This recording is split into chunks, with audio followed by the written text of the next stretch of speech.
Voila. Okay, recording progress. Let me centralize myself. Okay, so we're at our Pesach special here at Depth Charge because this is one of the last Shrim before Pesach. I'll tell you the dilemma that hit me this year. And it's part of what we've been discussing before the mic was turned on. My dilemma was as follows. On the one hand, Pesach was an event that happened, and I can't know how many years ago now, but 3,000, whatever, how many years ago. On the other hand, its resonance can't be limited to that. So I find myself during Pesach oscillating between, yes, you obviously mentioned the miracles and Hashem took us out of Egypt, right? But on the other hand, if you can't connect that to today, then what have you done it for? Right? If it's just in the past, then it's ancient. Right? But if you're only referencing the present and not ancient, not referencing the past, then it's not authentic. Right? So there's this kind of fine balance between stale and ancient versus contemporary and non-authentic. Let me give you this comparable. In some ways, it's not. In some ways, it's not stale and ancient because we remember it every year, and it's still part of us. It's still with us, and yes, we say, "Oh, we were with them at the time." So I'm not entirely. So that's because you've done it well. That's because you've done it well. Yeah, that's good. But it does risk becoming this ancient story that doesn't have application. I would say, especially if you don't give it application. Meaning, but isn't that true of everything from that we learn based on ancient texts? Yes, yeah, it is. But I think it's particularly precarious when you've got a mitzvah to discuss the events. Right? And that mitzvah discussing events cannot exist in a vacuum, but yet it can't just be camouflaged into whatever's happening nowadays, but it also can't be divorced from what's happening nowadays. Right? So you get this in terms of what we were talking about before, this, I would say, ever-present dilemma, which is, do I take that and relate it to the people now? Right? Or do I just forget about the people and just tell them what it was? Right? I find that dilemma often. Let me give you like let me put you in story or parable form, maybe it'll become a little bit clearer. The Chavetz Chaim at one point wasn't well towards his later years. And he went to a doctor. And the doctor, before he started kind of administering various medications and cure and whatever, said to the Chavetz Chaim, I've got an admission, Rabbi. You know, you're talking about one of the leading sages of the generation, right? And the doctor turns to the Chavetz Chaim and says, my admission, Rabbi, is I don't really believe in God. Yeah, okay. So I don't know what most rabbis would have done. Kind of old, not very well rabbi sitting there about to be treated. I would have probably just said, okay, that's very nice. Let's get on with this. You know. But the Chavetz Chaim said, that's interesting because I don't believe you're a doctor. Right? So the doctor wasn't very happy, right? What do you think the doctor did? Showed his certificates. Oh, very good. Yeah, how do you know that? Yeah, very good. Yeah, well, it's fairly obvious. In which case, you're not going private anymore. No. He went out and he went to the next room and showed him his certificate.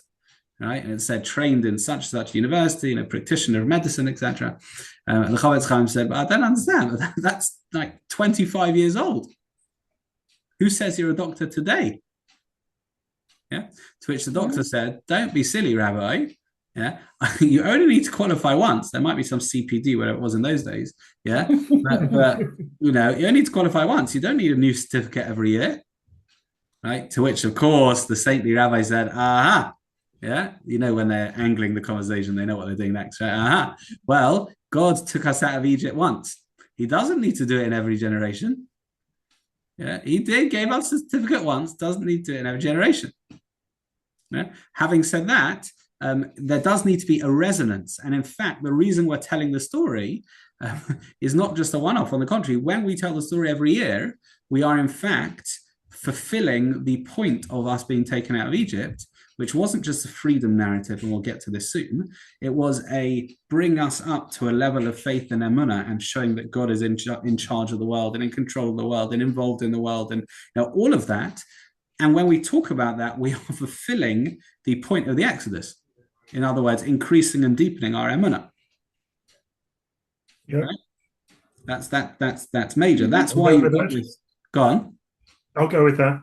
You're Yeah. fine. I'm with you. Yeah. That's why we've almost got this dilemma or this tension between what was and what is now. You've got, of course, you have to talk about what was, but you have to relate that to it's now because it's supposed to have an impression on us. Right? And that's why I think you'll find that Seder tables are tremendously different. Right? Tremendously different. Right? You'll have Seder tables are totally different. Right? I remember once someone was telling me about their Seder table, and they made this fascinating display about the four sons.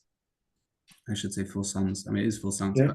but I used to get in trouble with someone in Stanmore who had three daughters, no boys. They get very upset when I call them the four sons. The rabbi, it's the four children. I said, okay, it's the four children.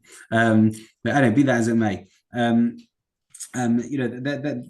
were telling me about their Seder, where for the four sons, you've got the wicked and the righteous, and they'd made almost a collage of his in every generation who was called wicked, who was called righteous.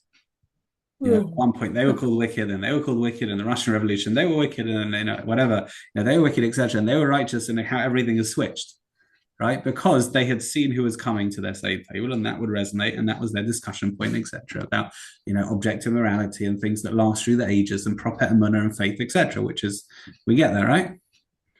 Yeah, but I think that's partly why, because it's not a stale. When I say stale, just carefully, it's not just the narrative that was, it's something that's supposed to create an impression on us. Really important. Very, very, very important. Okay, I'd like to deepen that a little bit. And in doing so, I'm going to try and share. Here we are. Please. Isn't Pesach one of the most observed things? Are you talking about just in terms of in terms of kind of sociologically, you mean? Yeah, I think isn't like Bris Milah and Pesach are like some of the most observed things throughout Judaism. Like people, even if they're secular, one thing they'll do is they'll do some sort of Pesach thing. Yes. It's funny. Yes, they will, but there's a lot of, I think we discussed this another week, there's a lot of levels, meaning I don't know at what point yes, observed on some level, yes, 100%. Yeah. Why? It's core to our identity. There's a lot of generational, people remember how their mothers or the grandmothers did it, right? And it's funny, little things. Sometimes we remember like the chumras and the stringencies, right? So I know someone who said recently they remember their mother or grandmother putting mittens on the cat for Pesach because they didn't want the any chametz that somehow got between that. I don't know exactly the paws or whatever it was, getting out anyway, right? And you remember that. I'm not suggesting you do that, right? But one remembers that, right? Remember certain things. Anyway, so here's a Rambam I'd like to share with you. I'm sorry, I don't have the English on me. I'm going to make the screen a bit bigger to make it easier to follow. There is, I feel, meaning I've been taught, a mistake that I think people make that I'd like to almost correct or refocus on. And it's as follows. The Rambam says like this, mitzvahs aseh shel Torah, there's a positive mitzvah, lesaper b'nisim v'niflaos shenasu la'avatenu b'mitzrayim, to talk about the miracles that were done for our ancestors in Egypt, Belel Chamisha Asar B'Nisan, on the 15th of Nisan. Shenamar, and he quotes a pasuk. Okay, so just hold that in mind. There's a positive mitzvah to talk about the miracles that happen on that night. Now, then he continues, mitzvah lo dir labanim, there's a mitzvah to tell the children, va'afilu lo shalo, even if they didn't ask. Shenamar, as it says, v'gadta levincha. You have to tell your kids, even if you don't have kids with you, tell them. The fidata, you tell whoever's there. The fidata shel ben aviv malamdo, according to the knowledge of the child, the father should teach them. Ketzad, what is the example?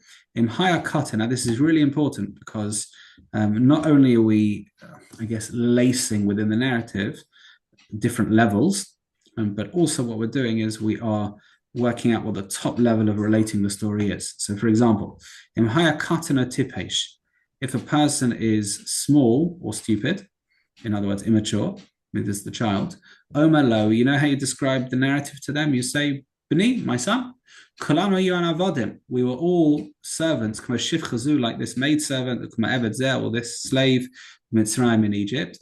Avalayla Hazen, and on this night, Pada Sana Kadosh Baruch Hashem Tekasab Yotzin Lecheres, and gave us our freedom. Right now, by the way, just FYI to broaden it, if I asked you, and I'm actually doing this at this Seder, I'm telling my kids to name the date. I'm going to tell them a miracle, and they're going to tell me what date of the Jewish calendar it happened on. Yeah.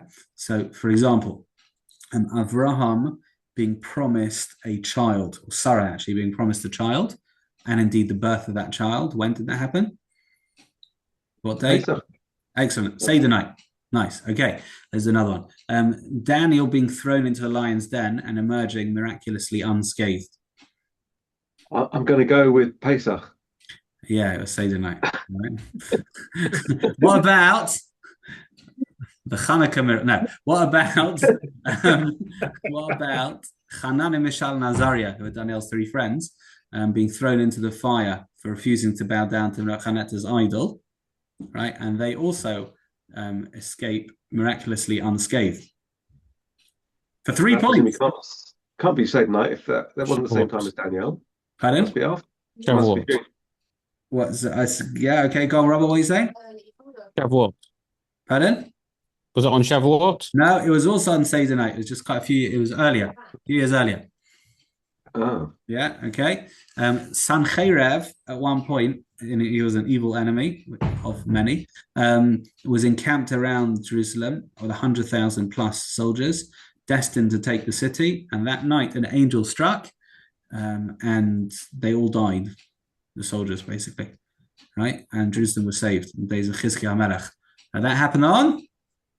Seder night. That was Seder night, yeah, amongst other things. Yeah, okay, good. So in other words, that night isn't just summer night, right? That night has an energy of freedom and it produces these things every year, etc. But nevertheless, if you have a child who's too immature to get all of that, we say, look, we were slaves and now we're free. That's the easiest narrative to understand. Can I just ask, is that why we call? Oh, is that why we call it Leil Shimurim? Yes, 100%. And there's all that stuff on Friday night that we don't say. Yeah, just on that one night. Yeah, Leil Shimurim, the night of protection, 100%. You keep on talking about the night and the Seder night and all these miracles happened on Seder night. Yes. But wasn't it Seder day that we actually left? So spiritually, the redemption was at night. It's just we didn't leave physically till the day, Rash says, because we didn't want to appear as like robbers running away. We didn't need to run away. We left proudly. But we also left in such a rush our bread didn't rise. Yes, that is the question of for years. Yes. The answer seems to be that Jewish people leaving in a rush takes hours. If you're married, you'll know what that means. If you've got kids, you'll know what that means. Yes. Anyway, come on, pack up the previa. Okay. Imhaya ben gadol. If the child is older, the chacham modia mashira b'Mitzrayim the nisim shenasu alidei Moshe. If the child is mature, you talk about everything that happened in Egypt, meaning that slavery is part of the process, and the miracles. These words are so important. The mature way to tell the story is not that there was a freedom narrative, because to be perfectly frank, many cultures have freedom narratives. Find me a culture that doesn't. In fact, find me a culture predicated upon some shared experience of oppression that doesn't have a freedom narrative. That's often how they found themselves, how they, whether it's oppression in terms of slavery, whether it's getting the vote, whether it's becoming independent as a nation. Most, I'd say, cultures, sociological groups, even some isms are born from we were oppressed and now we can express ourselves, right? That's not us, meaning yes, we were oppressed and we went free, but it's not just freedom and that's it, right? We wouldn't need to tell it so many times to remember the fact that we're free.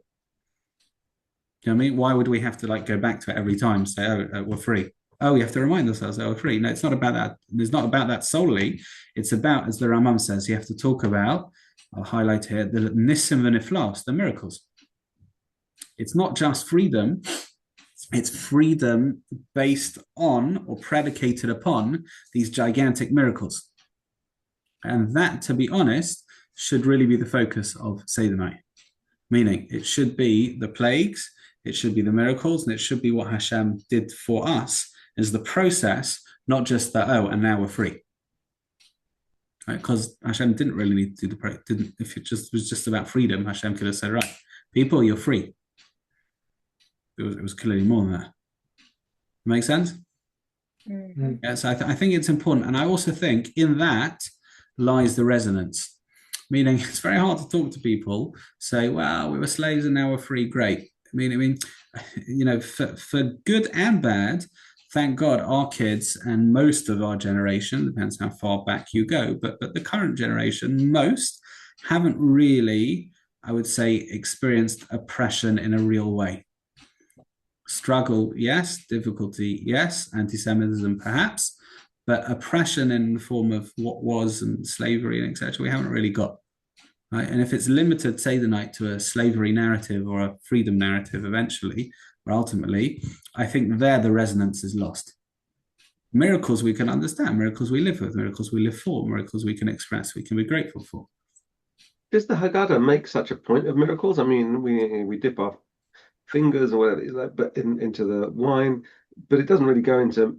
I mean, the sort of the mugged part is the miracles are not really part of that, really. I mean, on the contrary, we have the whole what my Chavrusa, former partner in Clifford Chance, says is the accounting part of Seder night. Yeah. Where we talk about there were 10 miracles, no, there were 20 on the sea, there was this, you get all your calculator out, okay, how much, we would owe HMRC in the miracle equivalent. Yeah. You on the contrary, you've got all of that happening. You've got the Tzach Hadash B'Achab, you've got the 10 plagues, you've got the this by the sea and this, that, yeah, 100%. For sure. On the contrary, I would say that the Haggadah is much more focused on miracles, the process, than the end result. Yeah. Okay, I guess maybe I'm just not so wowed by the numbers. Maybe that's my problem. Yeah. And that you're saying the Haggadah is built to deal with that and sort of emphasize the importance of the miracle. Inflation. Could be inflation. It's inflation, but whether it's it's this many on each finger, and if you count the thumbs, it's that, and that's nothing compared to the let's be honest. Gideon's just hungry by that point in the Seder. I'm hungry by the karpas. What are you talking about? Yeah, it's true. Most of us are hungry by the karpas. It's true. Yeah. Anyway, look, that's the main point. In other words, let's this year more than any year, please God, focus on the miracles.